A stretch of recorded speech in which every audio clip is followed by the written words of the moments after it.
be having a look at bar charts. Try and follow along with my cursor because I'll try and point to specific things that I'm talking about.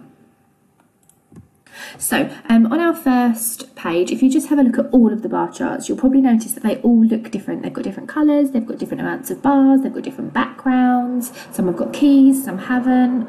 But know that they are all bar charts, okay? The one thing they have in common, actually, is that they all have bars of some sort. So let's just have a look at our first one up here. So you'll notice here that we've got bars for specific children here.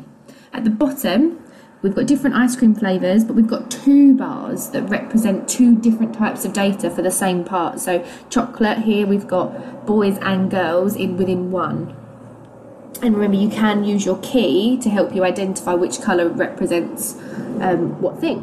Looking at the top then, you've got different places along the bottom and how much money they earn in a year. But you can see that each bar has been split into different colours, and those colours represent something in a key. So if we look at Cherry Street, we know that the blue is how much money they earn on clothing, the orange how much they earn on equipment, and the purple how much they earn on accessories.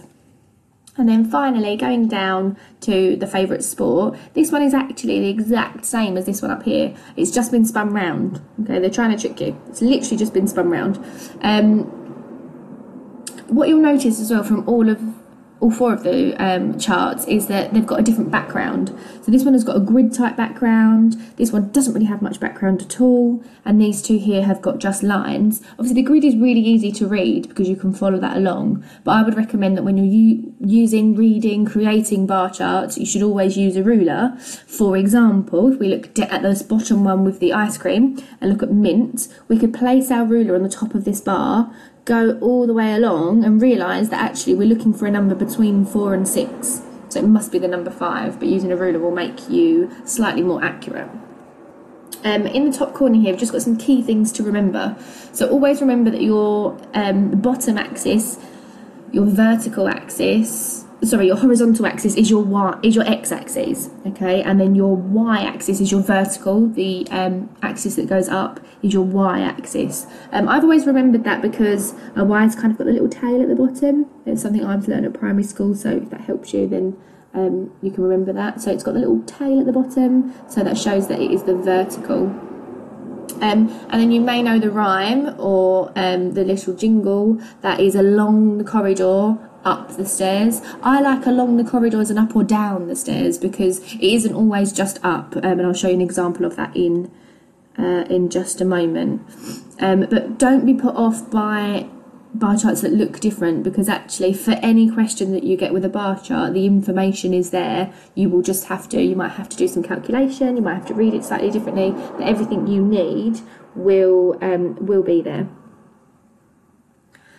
Going on to our next page then, this is an example where you can use along the corridor and up and down the stairs. So let's look at the green and pink bars, so the temperature. You can see that our x-axis here tells us the days of the week and our y is telling us temperature. So along the corridors, and then we might have to look up or down. So if we were trying to work out, I don't know, the temperature on Tuesday, we'd have to go along the corridor till Tuesday, and then actually we're going down the stairs, aren't we, to just before the 80s. You may take an approximate guess at maybe like negative 78 degrees. And then if we flip over to the other chart, here we've actually got 3 sets of data for 3 different people for different pieces of fruit. And you'll see that this one is still along the corridor, and this one is still up the stairs, but we've got negative values as well. So different bar charts can look really, really different, but they are all the same and all hopefully really easy to read. I am going to film another video on line graphs and reading different timetables, so if you would like to check that out, then you can do.